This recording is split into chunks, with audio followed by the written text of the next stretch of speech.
सनातन धर्म बचाना है और नरेंद्र मोदी को लाना है। वोट नरेंद्र मोदी और रामहेत यादव के ऊपर होगा और नरेंद्र मोदी को जीते जी वोट देंगे, चाहे वो कुछ भी मत करे।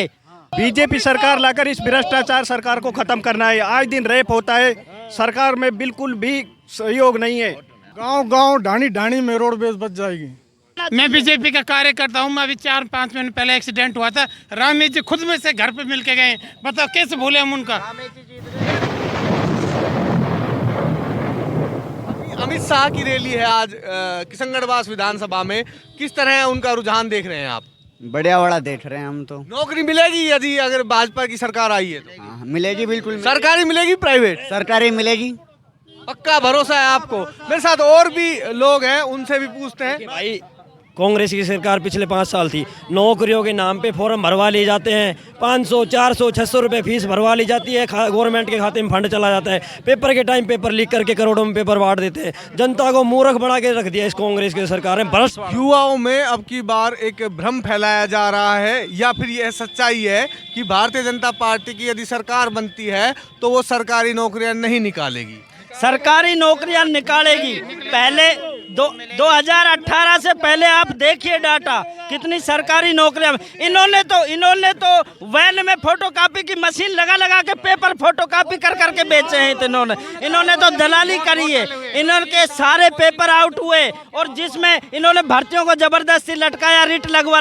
ज़्यादा मुद्दा तो पानी और बिजली का है। गहलोत राज में ना तो बिजली उपलब्ध हो पाई और ना ही पानी की सही व्यवस्था हो पाई। केंद्र सरकार ने 29,000 करोड़ रुपए दिए थे इसको पानी के लिए, जल जीवन मिशन के तहत। इनसे 2,000 करोड़ खर्च नहीं हो गए। उसमें से भी इनके आईएन, भ्रष्टाचार फैल गया। बहरोड का आईएन भी पकड़ा गया, एक्शन पकड़ा गया, इनके मंत्री पकड़े गए। ये सारे पैसे को खाना चाहे। और मोदी के पीएम आवास दिए हुए जो पहले लिस्ट बनी थी 2018 में सेकंड फेज की, वो लिस्ट इन्होंने अटका रखी है। इन्होंने गरीबों के मकान तक नहीं बनवाए। नरेगा में भ्रष्टाचार फैला रखा है। इनके मैट फर्जी हाजिरियां कर करके पैसे खा रहे हैं। इतना भ्रष्टाचार हमने जिंदगी में नहीं देखा, कभी हुआ ही नहीं। बीजेपी शासन करती है। मोदी जी ने बहुत बढ़िया शासन किया है। हर घर में सिलेंडर। मैं खुद आज से 10 साल पहले 4-4, 5-5 घंटे लाइन में लग के सिलेंडर लेता था। उसके उपरांत भी डीलर ये कहता था सिलेंडर खत्म हो गया, अब अगले शनिवार को गाड़ी आएगी। आज हमारे घर घर सिलेंडर पहुंच रहे। हमने पानी के गर्म करने के लिए भी सिलेंडर के गीजर लगा रखे। हमें कोई दिक्कत ही नहीं आ रही। 100-200 रुपए फालतू भी लगे, कोई दिक्कत नहीं है मोदी जी के लिए। अमित शाह जी के आने के बाद किशनगढ़ विधानसभा में क्या परिवर्तन देखने को मिलेगा हमें? अमित शाह जी और मोदी तो इस रथ के तारणहार चाणक्य हैं। वो तो उनके आने से तो बहुत % फर्क पड़ेगा, कम से कम 20% फर्क पड़ेगा वोटों में। और हाँ, रामहेत यादव जी अगर विधायक बनते हैं तो ईआरसीपी के ऊपर उनकी क्या प्रतिक्रियाएं रहेंगी? ऐसा है जी, सुनो, ये केंद्र सरकार के ऊपर ठीकरा फोड़ते हैं। ये ईआरसीपी दो राज्यों मध्य प्रदेश और राजस्थान की संयुक्त योजना है। इन्होंने आज तक मध्य प्रदेश के मुख्यमंत्री के पास परमिशन लेटर नहीं भेजा इजाज़त मांगने के लिए कि इस योजना को कैसे धरातल पे लाया जाए। उसकी कोई इनके पास रूपरेखा नहीं है। उसका बजट तय नहीं है कि कितना बजट कौन सी सरकार लगाएगी। जब केंद्र सरकार के पास इनकी परमिशन ही नहीं पहुंची है, एनओसी इनको मिली नहीं है, तो ये केंद्र सरकार के ऊपर क्यों कर रहे हैं? और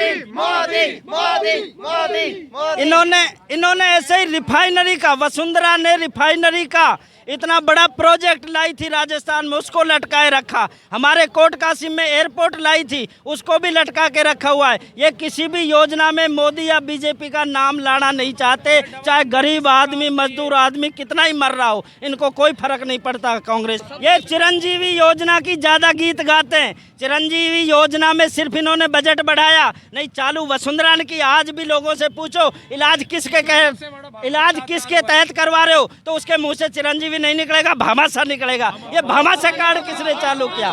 कोई आदमी चिरंजीवी का नाम ले दे तो मेरे को बोलना। सब लोग ये कहते हैं भामाशाह से इलाज करवा गारंटी दे रहे हैं भाई साहब, गारंटी दीजिए बलात्कार रुकवाएंगे, गारंटी दीजिए 24 घंटे लाइट देंगे, गारंटी दीजिए घर घर सिलेंडर यूं ही चलते रहेंगे, गारंटी दीजिए कि पेपरों को रोकेंगे, लीक नहीं होने देंगे, गारंटी दीजिए कि आप हर घर में पानी पहुंचाएंगे, गारंटी दीजिए। और 5 साल में आप आज गारंटी दे रहे, 5 साल में किया क्यों नहीं है आप लोगों ने? एक दो सड़क, बिजली, पानी सब।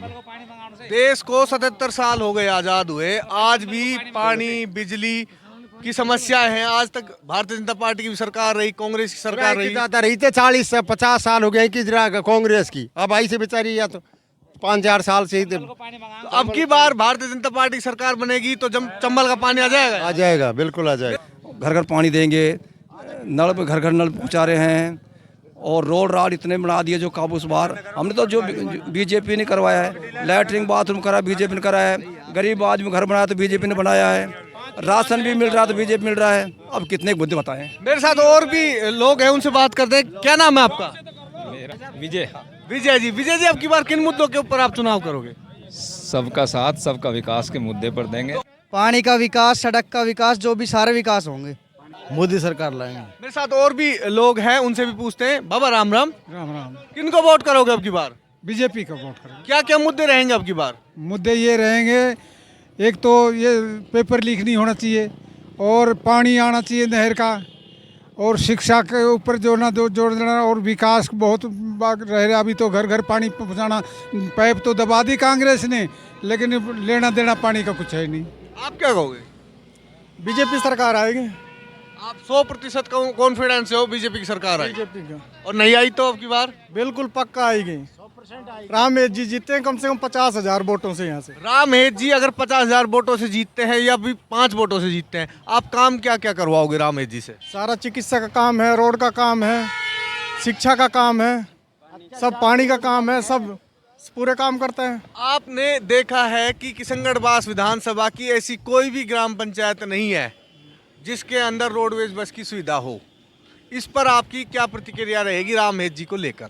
रामेश जी करवाएंगे, रोड बनवाएंगे। अच्छा, आप ये कह रहे हो कि अगर 5 साल रामेश जी अब की बार आते हैं तो प्रत्येक ग्राम पंचायत मुख्यालय है वो रोडवेज बस से जुड़ जाएगा? गांव गांव ढाणी ढाणी में रोडवेज बच जाएगी, सारी की सारी लगवाएंगे, रोड का कार्य करवाएगा। और भी मेरे साथ लोग हैं, उनसे भी बात करते हैं। बाबा, रोडवेज बस की अपने गांव में बड़ी समस्या है। 77 साल हो गए भारत को आज़ाद हुए, आज भी ग्राम पंचायत मुख्यालयों के ऊपर रोडवेज बसें नहीं है। इस पर क्या कहोगे आप? भारतीय जनता पार्टी आने के बाद में सारी समस्याएं हल हो जाएंगी, बस भी चलेंगी, माता बहनों का जो अत्याचार हो रहा है वो भी मुक्त हो जाएगा, रोड भी बन जाएंगे, बाकी सारे कार्य जो हमारी भाजपा करेगी, आते ही सारा कार्य करेगी हमारा। डबल इंजन की सरकार आएगी।